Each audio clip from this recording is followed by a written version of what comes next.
charge is a multi-factor test the U.S. government performs when they're evaluating a green card application. The government is looking to see if the person applying for a green card is self-sufficient. So they look at a lot of different things, such as their age, their health, their education and employment history, their finances, and any past use of public benefits. So I want to stress that this really mostly applies to people who are applying for a green card based on a family member. So it's generally for people who do not have a green card, but have applied or plan to apply for one.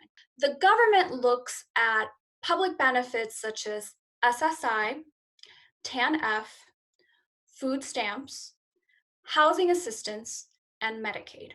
However, there are some exceptions to Medicaid, such as emergency services or anyone accessing Medicaid that's under 21 or pregnant. So a question that we're hearing is, will my stimulus check count as a public benefit? And the answer is no. This is considered a tax credit and it will not affect a public charge determination.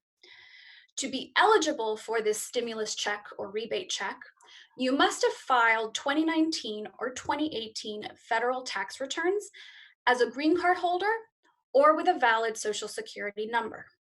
So unfortunately, individuals who filed with an individual taxpayer identification number, or an ITIN, or for anyone else in their family who has an ITIN, they will not qualify for this rebate or stimulus check.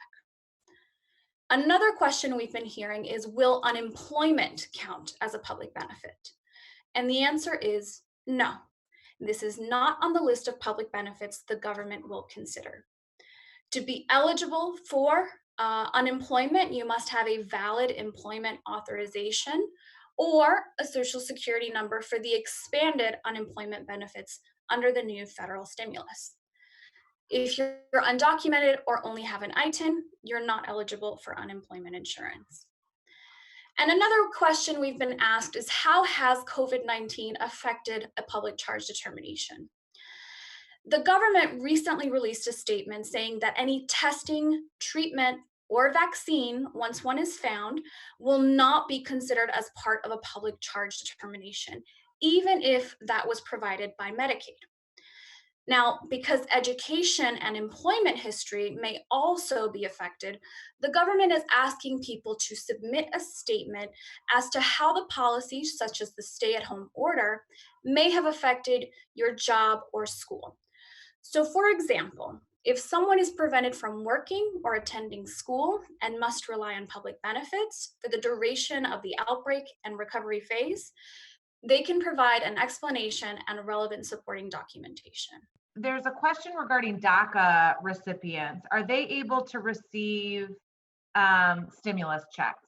So yes, for any DACA recipient who has filed their federal income tax in 2018 or 2019 with their Social Security number, yes. However, if anyone in their household had an ITIN, then the answer would be unfortunately no. Community members are worried that if they get food assistance, either food stamps or food banks, this could impact their chances of getting a green card. Can it? So food stamps are one of the public benefits that the government looks at in this multi-factor test. But in their statement, they have asked for people to provide an explanation as to how maybe COVID-19 outbreak and recovery may have affected their use of public benefits. So it will be considered, but you can provide an explanation as to why you probably used food stamps during the pandemic. Any low-income individual can call Merck's intake line for legal assistance, and that number is 734-239-6863. You can find more at onedetroitpbs.org or subscribe to our social media channels and sign up for our One Detroit newsletter.